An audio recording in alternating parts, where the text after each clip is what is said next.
Bonjour et bienvenue au Petit Point G. Cette fois-ci, nous allons rentrer dans deux mondes absolument fascinants puisque d'un côté, nous allons passer un peu de psychologie avec Julie. D'anthropologie. Pardon. Et ensuite, nous irons voir Myrtille dans le monde fascinant des séries télé. Alors Julie, tu vas nous emmener dans un monde un peu spécial. Oui, donc pour ce début d'année, on va monter un peu le niveau intellectuel de l'émission. Les filles, on s'accroche. J'ai donc rencontré l'anthropologue et psychiatre Marika Moïseyev, qui travaille également au CNRS. Voilà. Et donc, elle a deux principaux objets d'étude qui vont nous intéresser, nous, dans le Petit Point G. Première étude, elle fait une analyse comparative des cultures à travers les systèmes de reproduction et de sexualité. Un exemple. Voilà. On va penser que plus les sociétés contrôlent leurs moyens de contraception, leur sexualité, plus elles seront considérées comme évoluées. Exemple, le Japon, qui a un taux de fécondité très bas et qui est considéré comme ultra développé. Deuxième, elle utilise la science-fiction comme un véritable objet d'étude. Parce qu'on pourrait dire c'est pas scientifique, etc. Et non, au contraire, puisqu'elle va les interpréter comme des mythes contemporains. Troisième point, une égalité totale entre l'homme et la femme. Mais il y a une condition, sinon ce serait beaucoup trop facile. Donc cette condition est que la femme fasse le sacrifice ultime, le sacrifice de sa grossesse. C'est vrai que c'est souvent, ouais. Et vie. Mais alors, pour tirer toutes ces analyses de la science-fiction et qu'est-ce que ça révèle de nos sociétés et de l'évolution qu'on pourrait en avoir, elle se base principalement sur des films et sur des romans, et notamment sur, pour moi, le chef-d'œuvre, la quadrilogie Alien. Ah yes, Alien. Bah oui. Alien. Forcément. Qui n'est pas d'accord. Voilà, donc chef-d'œuvre. Et j'ai donc été chez elle, et c'est entouré d'objets aliens, et ça c'est très très sympa. Effectivement, Julie, on va voir ton interview, donc regardons tout ensemble et tous ensemble cette interview. Alors, nous sommes donc chez Marika Moïseyev. Bonjour Marika, merci beaucoup de nous recevoir chez vous, voilà, entourée de plein de petites choses sympathiques qui vous donnent une idée du sujet d'aujourd'hui. Alors, Marika, les spectateurs sont déjà au courant de vos thèses, puisqu'on les a expliquées sur le plateau juste avant. On va rentrer un petit peu plus dans les détails, notamment à travers les films aliens. Alors, que disent les films aliens de notre représentation, de notre sexualité et de nos rapports hommes-femmes? Alors, les films aliens, donc je pense que vous êtes au courant, vous avez un petit peu présenté. Je trouve que c'est fantastique parce que c'est vraiment une illustration de ce qu'on essaye de montrer en anthropologie. Bon, des noms qui, comme Lévi-Strauss, bon, pour les geeks, sont quand même assez... voilà, ils sont assez au courant de ce qui se passe au niveau universitaire. Donc, on a un premier alien. Malgré tout, on a le lien avec une chose venue d'un autre monde qui date des années 50 avec une carotte géante qui a monté l'échelle de l'évolution dans un autre monde. Donc là, on reprend vraiment 20 ans après, au moment où nous, les filles, on commence à avoir de l'importance, on commence à pouvoir être héroïnes. Et vraiment, la figure de Sigourney Weaver, et je pense pour l'ensemble des femmes... quelle que soit l'orientation sexuelle ou l'identité qu'on choisisse, je pense que c'est quand même une figure extrêmement positive. Et donc, le premier alien est très intéressant parce qu'il va y avoir une déclinaison à travers les trois autres variantes qui vont suivre d'une même chose qui est cette opposition homme-femme, mais aussi une opposition entre sexe et reproduction. En fait, il n'y a pas beaucoup de sexe dans Alien, il y en a un petit peu, disons, dans le 2, et puis il y a une évocation plus importante, mais qui a été en partie coupée dans le 4, avec Jeunet, évidemment. En tant que Français, les stéréotypes marchent bien.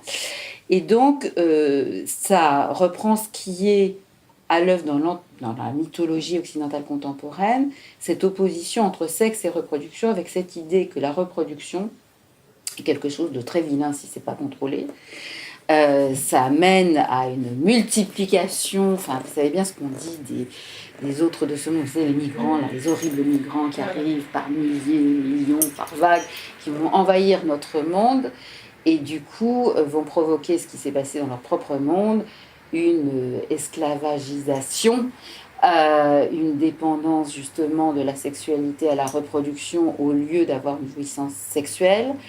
Et donc, Alien, la chose, la bête, représente la fonction reproductrice féminine, de mon point de vue. Il y a d'autres interprétations. Dans toute mythologie, il y a plusieurs sens possibles. Et il y a d'autres personnes qui ont eu d'autres interprétations tout aussi valides, évidemment, que la mienne. Mais c'est quand même une chose qui est très importante. Donc l'idée que la reproduction, et notamment la part que la femme joue dans la reproduction, si ça n'est pas contrôlé, eh bien, ça mène à une surpopulation qui va entraîner la mort de notre monde,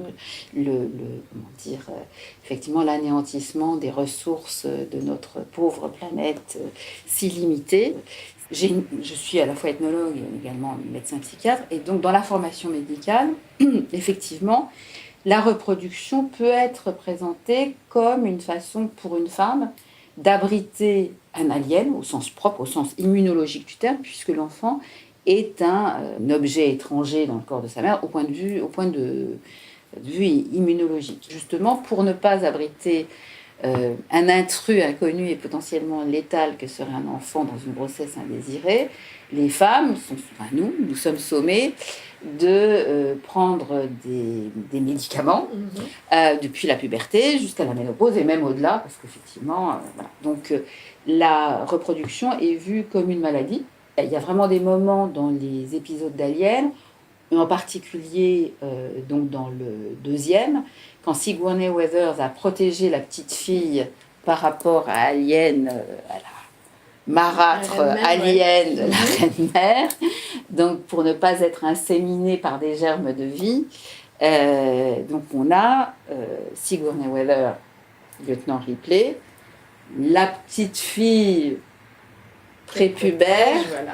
Et puis la reine-mère, la queen de Alien, avec Sigourney Weaver qui dit « Non, non, moi !»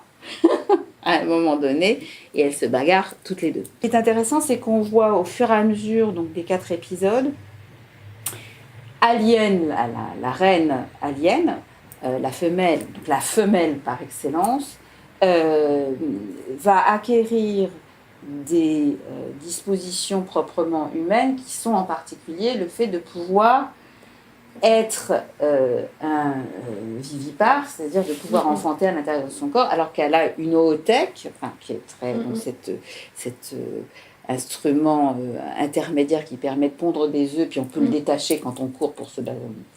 Donc c'est très clean, on n'est vraiment pas... Bon. Et puis à la fin, dans Alien 4, on voit le côté absolument dégoûtant, monstrueux, tout ce qui est masqué habituellement, c'est-à-dire qu'il y a du caca, il y a du pipi, il y a du mucus, il y a du sang, il y a de la merde, enfin, bon, ça c'est normal, il y a de la souffrance terrifiante. Donc Alien a été du côté d'une humanisation qui est déshumanisante, paradoxalement, pour les femmes, c'est-à-dire la reproduction, nous transforme en animal. C'est très mal. Parce qu'on doit être quand même autre chose qu'un animal, surtout si on veut être à l'égal des hommes. Et alors, entre nous, Marie, est-ce que l'homme est un parasite ? Évidemment. Il peut être un parasite très sympathique. Mais oui, c'est sûr.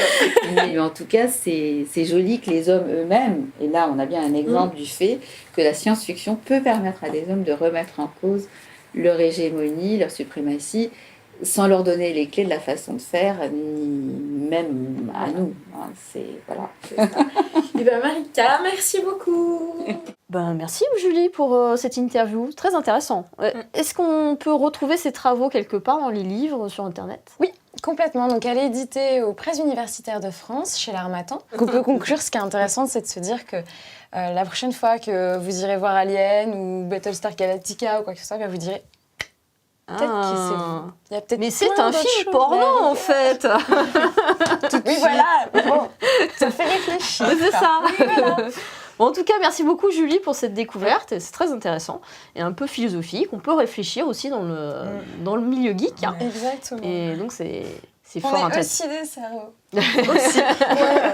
Myrtille va nous emmener dans le monde passionnant des séries. Tout à fait, et plus précisément des séries Netflix. Il y a plus de secret, Netflix a débarqué en France il y a quelques mois. Vous êtes abonné? Non, pas encore. Bah d'accord, ça commence bien. Et je ne vous dévoile rien de nouveau, c'est-à-dire qu'en fait je ne sers à rien, en vous disant que les films Marvel cartonnent au box-office. Ouais. Ça, c'est clair. Avril sait pas 2015, Avengers 2 au cinéma. Nous y serons.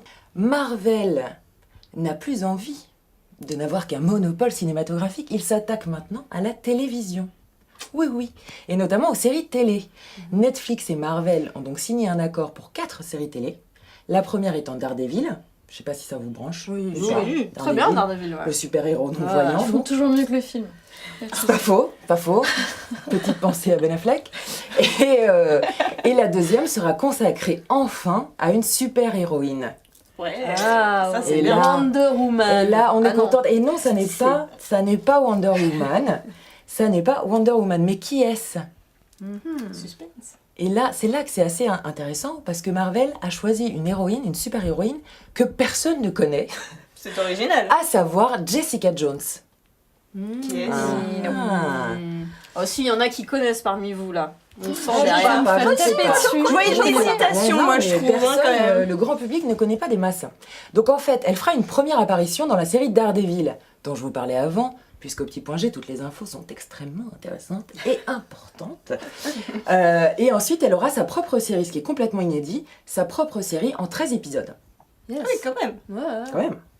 Alors donc rapidement, un petit cours geek sur Jessica Jones, puisque personne ne la connaît.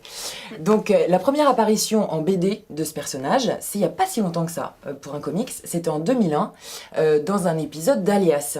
Donc c'est pas très très longtemps. Pour la faire courte, Jessica Jones, c'était une super-héroïne qui après quelques déboires a décidé d'ouvrir une agence de détectives privés. Et c'est là que ça devient intéressant pour les scénaristes, parce que les parts d'ombre du personnage sont nombreuses, et il fallait donc trouver la nana pour incarner cette super-héroïne. Mais qui est-ce Mais donc qui est-ce donc Il y avait 4 filles en finale. Casting quand même haut en couleur. Donc il y avait Alessandra Daddario, qu'on a vu dans l'excellentissime True Detective. Kristen Ritter en droguée, junkie, vous l'avez sûrement vu dans Breaking Bad, amoureuse fait. de Jesse Pinkman, Formidable. que nous on adore au petit point G quand même, il faut le dire. Il y avait Jessica Degout, alors là peut-être ça vous dit rien, mais c'est une espèce de bombasse qui était dans Arrow, pour ceux qui regardent la série. Si, il y en a qui connaissent là derrière leur écran. Ouais, on sent, le mec qui prend le son là, je vous dis, il nous fait signe, il la connaît très très bien. Ah, Miguel. Et la quatrième, qui s'appelle Teresa Palmer et qui était dans Warm Bodies, moi qui est un film que j'ai trouvé super sympa, qui est une habituée des films d'action. Et donc la gagnante est Tadadam. Kristen Ritter. Eh oui. Et alors Kristen Ritter, moi j'adore, je suis hyper contente de ce choix.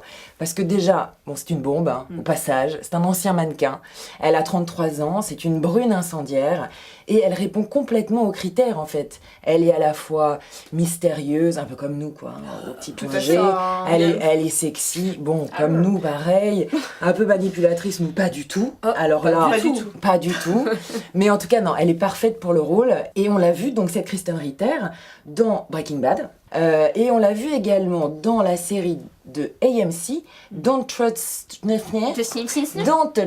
the Beach in Apartment 23. Je sais pas si vous avez vu cette série, où elle incarnait la meilleure amie de notre amour de jeunesse, Dawson. Et elle était pas mal. Bon, la série malheureusement s'est terminée au bout de la première saison, mais en tout cas elle était canon dedans.